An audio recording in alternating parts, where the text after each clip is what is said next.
Guys, I am Priyanka Singh and I am back. जैसे कि मैंने आपको पिछले वीडियो में बताया था कि मैं इस वीडियो में कवर करने वाली हूँ ट्रिग्नोमेट्री के जो न्यूमेरिकल्स होते हैं, मतलब वर्ड प्रॉब्लम्स होते हैं। वर्ड प्रॉब्लम बहुत इजी होता है एक्चुअली, बट ना वर्ड प्रॉब्लम में जो वर्डिंग्स यूज करी होती है उससे हम लोग फेमिलियर नहीं होता है, तो उसकी वजह से थोड़ी डिफिकल्टी आती है। तो आज के मैं लेक्चर में पूरा ट्रिग्नोमेट्री के 2 वर्ड प्रॉब्लम्स लेने वाली हूँ। अब वर्ड प्रॉब्लम के लिए आपको 2 चीजें आनी चाहिए, that is angle of elevation and angle of depression. अब ये दोनों कंसेप्ट एक्सप्लेन करने के बाद मैं 2 क्वेश्चन सॉल्व करूंगी एंड आपको अगर मेरी वीडियो अच्छी लगती है तो लाइक, सब्सक्राइब एंड शेयर करें। ओके, तो आज का वीडियो हम स्टार्ट करते हैं। पहला मैंने क्या बोला था, angle of elevation. Angle of elevation क्या होता है? जैसे मैं अभी यहाँ पर खड़ी हूँ और अगर मैंने कहीं ऊपर देखा तो मेरा आंखों का एंगल जो है वो ऊपर साइड जा रहा है, तो ये वर्टिकल हॉरिजॉन्टल और ऊपर का जो एंगल मिल रहा है that is angle of elevation. अगर मैंने यहाँ पर आपको बताया, सपोज मैं यहाँ पर खड़ी हूँ, अब मैंने यहाँ से कहीं यहाँ पर देखना स्टार्ट किया तो क्या होगा, मेरी आंखें यहाँ से यहाँ देख रही हैं। ओके, तो ये स्ट्रेट से ये ऊपर तक का जो एंगल है, this angle is called as the angle of elevation. Okay, अब सेकंड है एंगल ऑफ डिप्रेशन। दूसरा, अगर मैं ऐसे सामने खड़ी हूँ और मैं नीचे की तरफ देख रही हूँ तो मेरी आंखें नीचे देख रही है, मतलब अगर मैंने स्ट्रेट से देखा और मैंने नीचे की तरफ देखा तो ऐसा एंगल बन रहा है। ये स्ट्रेट, मैं यहाँ पर खड़ी हूँ, ठीक है। अब ये स्ट्रेट है और ये है नीचे, तो मैंने नीचे की तरफ देखा तो एंगल ये हुआ, तो that is called as the angle of depression. Okay, तो एंगल ऑफ एलिवेशन मतलब आप जहां पर खड़े हैं उससे ऊपर, और एंगल ऑफ डिप्रेशन मतलब आप जहां पे खड़े हैं उससे नीचे। Okay, so this. अब ये 2 कंसेप्ट अगर आपको पता है तो वर्ड प्रॉब्लम बहुत इजी हो जाता है। बस यही समझने के लिए, यही समझ में नहीं आता लोगों को कि एंगल ऑफ एलिवेशन कैसे, कहां से कंसिडर करना है और एंगल ऑफ डिप्रेशन कहां से कहां तक कंसिडर करना है। ओके, तो आज का लेक्चर स्टार्ट करती हूँ। पहला जो क्वेश्चन है मैंने लिखा है, that is 2 buildings are in front of each other on a road of width 15 metre. पहले तो हम लोग ये जो दिया है उसको ड्रॉ करने का ट्राई करेंगे, ठीक है। अब पहला लाइन क्या है, 2 buildings are in a front of each other on a road of width 15 metre, ठीक है। अब ये क्या बोल रहा है कि एक रोड है जिसका विड्थ है 15 मीटर, ठीक है। अब इस रोड के दोनों साइड बिल्डिंग्स हैं, मतलब इस साइड भी बिल्डिंग है और इस साइड भी बिल्डिंग है। अब देखते हैं कौन सी बिल्डिंग बड़ी है और कौन सी छोटी है। आगे, from the top of the first building having height 12 metre, the angle of elevation of the top of the second building is 30। अब एंगल ऑफ एलिवेशन दिया है तो आपको इससे दिखाना है कि अब अगर आपने फर्स्ट वाली बिल्डिंग से सेकंड वाली बिल्डिंग की तरफ देखा तो एंगल ऑफ एलिवेशन क्रिएट हो रहा है, मतलब सेकंड बिल्डिंग बड़ी है as compare to first building. Okay, मतलब ये हो गई मेरी फर्स्ट बिल्डिंग जिसकी हाइट है 12 और ये हो गई मेरी सेकंड बिल्डिंग जिसकी हाइट हमको पता नहीं है। ओके, एंगल ऑफ एलिवेशन है, इससे आपको पता लग जाना चाहिए। फर्स्ट बिल्डिंग से सेकंड बिल्डिंग के टॉप पर देखा तो हमको एंगल ऑफ एलिवेशन मिल रहा है, मतलब सेकंड बिल्डिंग आपकी बड़ी है और फर्स्ट बिल्डिंग जो है वो छोटी है। ओके, तो ये हो गई फर्स्ट बिल्डिंग, ये सेकंड बिल्डिंग, इसकी हाइट हमको पता करनी है। What is the height of second building. Okay, अब इसमें एंगल ऑफ एलिवेशन मैंने क्या बोला था, एक हॉरिजॉन्टल लाइन और उसके ऊपर जो आप देखते हैं that is angle of elevation. मतलब ये फर्स्ट बिल्डिंग के टॉप से मैंने सेकंड बिल्डिंग के टॉप पर देखा तो एंगल ऑफ एलिवेशन बना 30 डिग्री का। ओके, सो दिस 30 डिग्री का एलिवेशन बना। अब अगर मैंने इसको नेमिंग दे दिया, सपोज मैंने यहाँ पर A, यहाँ पर B और यहाँ पर C कंसिडर किया, इसको भी दे देते हैं हम लोग D, ठीक है। अब देखिए डायग्राम में, देखिए आपको ये 15 है। अब ये दोनों मैंने स्ट्रेट लाइन खींची है तो that is parallel to this, और ये दोनों सेम लेंथ की होगी, मतलब ये 15 है तो दिस विल ऑल्सो 15। ओके, अब ये 12 है तो दिस विल ऑल्सो 12, राइट। तो मतलब आपको इतना लेंथ पता है, अगर आपने इतना लेंथ पता कर लिया तो आपको बिल्डिंग की लेंथ मिल जाएगी, राइट। सो मैंने इसको कंसिडर कर लिया x। अब मुझे निकालना क्या है, हमको निकालना है x प्लस 12। ओके, सो मैं स्टार्ट करती हूँ, कैसे लिखेंगे कैसे। ए बी, सॉरी यहाँ पर बी लिखती हूँ मैं, C D and E. Okay, so अब देखिए, because C D is parallel to BE and CD is equal to BE, CD is equals to BE is equals to 15 metre. ये पहले given आपको लिखना होता है हर एक क्वेश्चन में। ओके, नेक्स्ट थिंग आपको क्या पता है कि BC is parallel to ED and BC is equal to ED and that is equal to 12 metre. Okay, तो हमको पता चल गया है। अब फाइंड आउट क्या करना है वो लिखिए, आपको फाइंड आउट करना है एडी। ओके, और angle A B E is equal to 30 degree, ये ठीक है। अब देखिए, अब मैंने ये नीचे का पार्ट छोड़ दीजिए क्योंकि इसमें आपको सब पता है, तो उसमें कुछ फाइंड आउट करने की जरूरत ही नहीं है। तो आपको फाइंड आउट करना है बस इस ट्राइंगल में, that is in triangle ABE। okay, in triangle ABE angle ABE is equal to 30 degree, जो हमको गिवन है। अब देखिए, अब बिल्डिंग जमीन पे से ऊपर खड़ी है तो ऑफ कोर्स बिल्डिंग का लेंथ जो है that will be perpendicular to ground. Okay, so this is perpendicular, this is perpendicular, this is perpendicular. Okay, so angle AEB is 90 degree. अब देखिए, अब 90 डिग्री आ गया तो हम लोग ट्रिग्नोमेट्री अप्लाई कर सकते हैं, मतलब साइन कॉस टेन सब अप्लाई कर सकते हैं। तो सबसे फर्स्ट लेक्चर में मैंने बताया था आपको, अगर आपने मेरा फर्स्ट लेक्चर नहीं देखा है तो मैं डिस्क्रिप्शन में आपको लिंक दे दूंगी। ओके, तो मैंने आपको ट्रिग्नोमेट्री के फर्स्ट लेक्चर में बताया था कि साइन का क्या रेशियो होता है, कॉस का क्या रेशियो होता है, टेन का क्या रेशियो होता है। ओके, तो आप देखिए, यहाँ पर आपको ये एंगल पता है, तो ऑफकोर्स इसी एंगल के लिए आपको यूज करना है जो भी रेशियो आप यूज कर रहे हो। अगर मैंने ये एंगल कंसिडर किया तो दिस अपॉन दिस किया मुझे, तो मुझे एक्स का वैल्यू मिल जाएगा प्रोबेबली, क्योंकि मुझे एंगल पता है। ओके, अब ये क्या है, अगर ये एंगल हमने कंसिडर किया है तो this will be opposite and this will be adjacent, because ये तो हाइपोटेन्यूज है, ये अपोजिट है और ये एडजेसेंट है।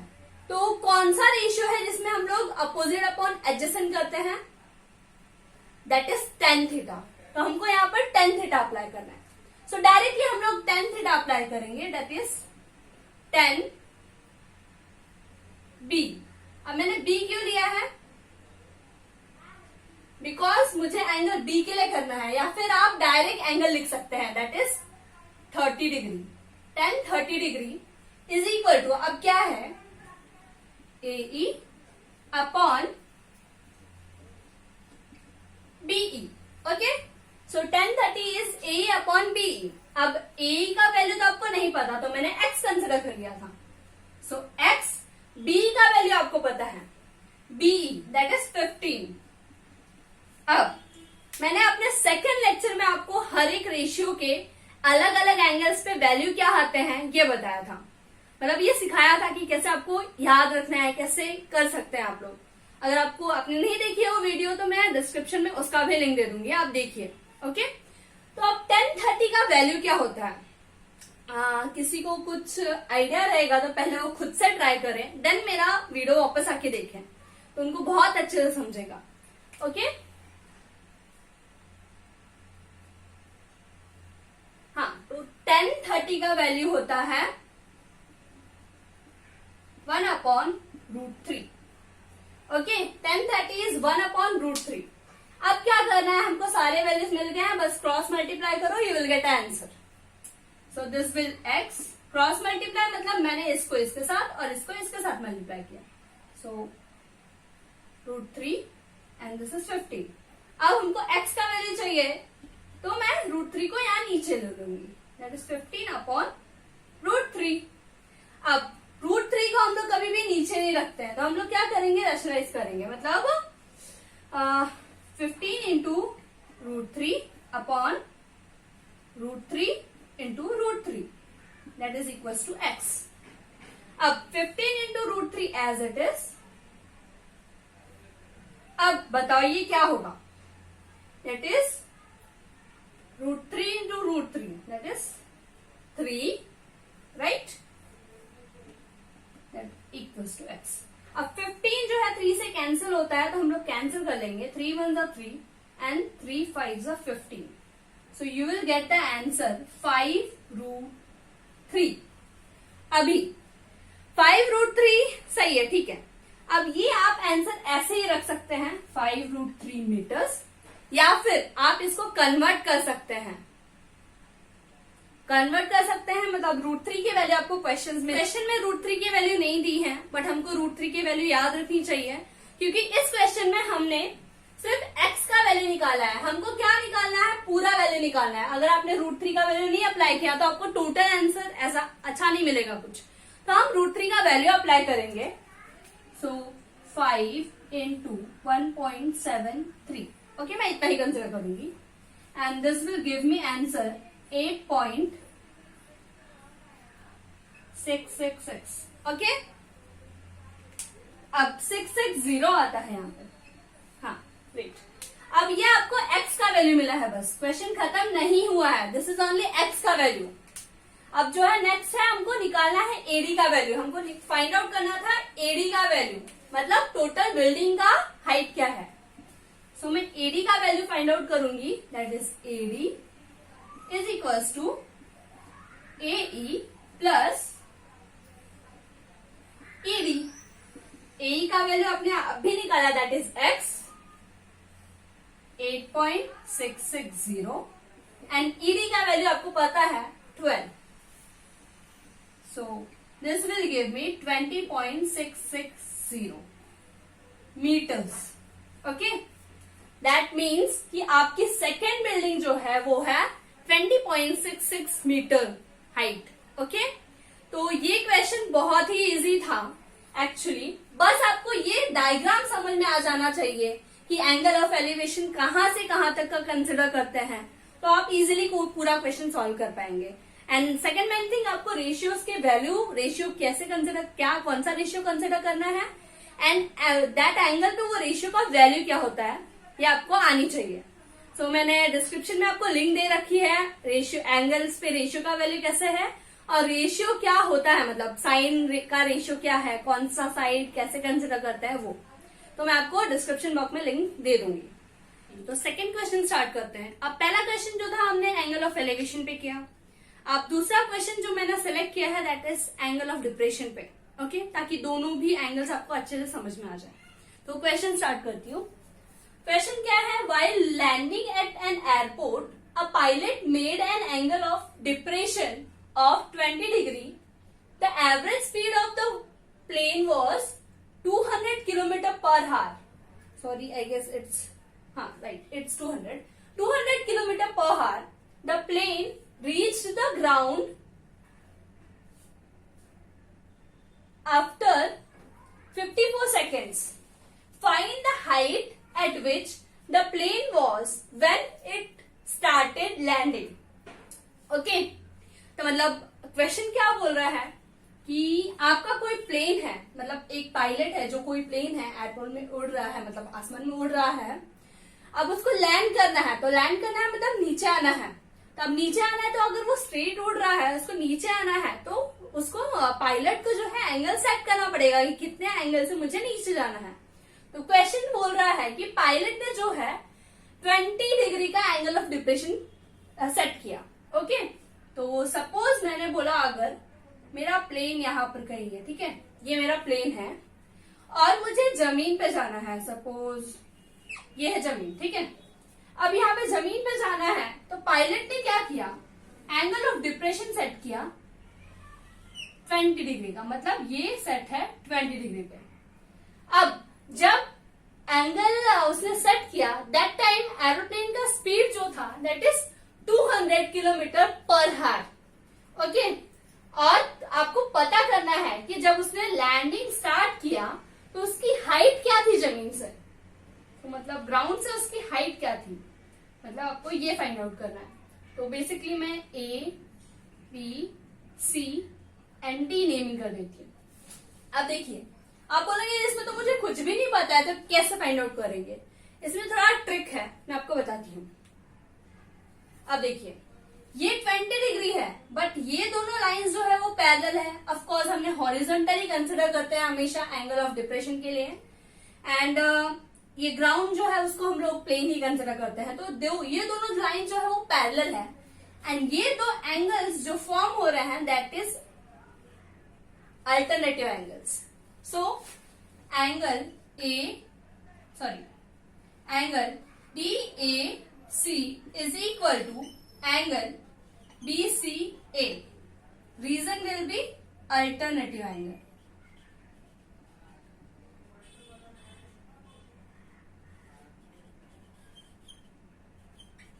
Okay. अब DAC और BAC सेम है, दैट मीन्स कि angle BAC is equals to 20 degree, okay. अब ये आपको पता है। अब दूसरा आपको क्या दिया है, स्पीड दिया है, मतलब speed of the plane that is equals to 200 kilometre per hour, okay. Speed क्या होता है, स्पीड का फॉर्मूला होता है speed is equals to distance upon time, okay. So distance upon time. अब आपको डिस्टेंस तो पता नहीं है, बट आपको टाइम पता है कि वो 54 सेकेंड्स में आ गया था। तो you know that time is 54, मतलब डिस्टेंस को मैंने d लिख दिया एंड टाइम को मैंने 54 लिख दिया, and this speed was 200 kilometre per hour, but हमने टाइम तो सेकेंड में वहां का कंसिडर किया है, तो इसको भी हम कन्वर्ट करेंगे मीटर पर सेकेंड्स में। अब मीटर पर सेकेंड्स में कन्वर्ट करने के लिए क्या करना पड़ता है, 200 जो है that is in kilometre, metre में करोगे तो 1000 से मल्टीप्लाई करना पड़ता है, एंड वन हार में 3600 सेकेंड्स होते हैं। सो मैंने स्पीड को अगर मीटर पर सेकेंड्स में लिखा तो it will be 200 into 1000 upon 200 into 1000 upon 3600, okay. तो ऑफकोर्स मैं यहाँ पे कैंसिल आउट कर लूंगी, ये दोनों कैंसिल हो गया। यहाँ पर क्या बचा 10, मतलब ये हो गया 2000 अपॉन 36, ओके। ये आपको दिख रहा है, that is equal to distance upon 54 second. अब हमको डिस्टेंस निकालना है, तो ऑफकोर्स हम लोग 54 को ये साइड लाके मल्टीप्लाई करेंगे। मैं वहां पर लिखती हूँ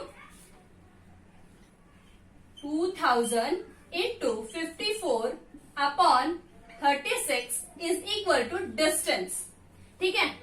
अब ये है, अब मैंने इसको कैंसिल आउट किया तो this will become 2 and this 3, and then मैंने मल्टीप्लाई किया तो I will get 3000। So this is 3000। अब मतलब उसने जब भी उसकी स्पीड क्या थी 2000 kilometre per hour, that means उसने ये स्पीड ये डिस्टेंस जो है दैट इज 3000, ओके। मतलब हमको स्पीड पता है और टाइम पता है कितना टाइम लगा उसको कवर करने में, तो हम लोग डिस्टेंस फाइंड आउट कर लिया हमने फॉर्मूला से। अब डिस्टेंस, ये वाला डिस्टेंस हमको मिल गया। अब नॉर्मल सम बन गया। ये एंगल पता है, एक साइड पता है, तो हमको सेकेंड साइड फाइंड आउट करनी है। तो अगेन हम लोग रेशियो यूज करेंगे। अब कौन सा रेशियो यूज करेंगे, दैट इज ये एंगल हम लोग कंसिडर कर रहे हैं और हमको फाइंड आउट करना है दिस कि वो लैंडिंग के टाइम पे कितने हाइट पे था ग्राउंड से। सो ये दोनों साइड्स कौन सा रेशियो में आते हैं वो हम लोग देखेंगे। ये दोनों साइड साइन में आते हैं, that sine is opposite upon hypotenuse, तो मैं साइन यूज करूंगी। Sine 20 degree is equal to AB है right, AB upon AC। AB का नहीं पता हमको, but AC we know, AC का distance is 3000। Okay, and sine 20 of course हमको, मैंने जो भी टेबल दिया था उसमें 20 का वैल्यू नहीं है, तो ऐसा कोई अगर वैल्यू आ रहा है तो वो आपको क्वेश्चन में वैल्यू देते हैं। जैसे कि उन्होंने क्वेश्चन में आपको वैल्यू दे रखा है साइन 20। अब साइन 20 का वैल्यू दिया है हमको, दैट इज 0.342। ठीक है, तो अभी ए भी हम लोग फाइंड आउट करेंगे। जस्ट 3000 को ये साइड लाके मल्टीप्लाई कर दो आप, 0.342 इंटू 3000। अब ये दोनों को आप मल्टीप्लाई करेंगे तो you will get the answer 1026 is equal to AB। That means कि जब लैंडिंग स्टार्ट की थी प्लेन ने तो उसकी हाइट थी 1026 मीटर्स। याद रखें मीटर्स, नॉट किलोमीटर्स।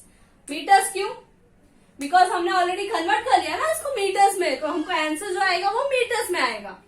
तो प्लेन जो था हमारा वो 1026 मीटर पे था जब उसने लैंडिंग स्टार्ट करी थी। ये हो गया दूसरा क्वेश्चन जिसमें मैंने एंगल ऑफ डिप्रेशन यूज किया। सो आगे मैं compound angles and double angles पे वीडियो बनाने वाली हूँ ट्रिग्नोमेट्री का, तो आप मेरे साथ बने रहिए।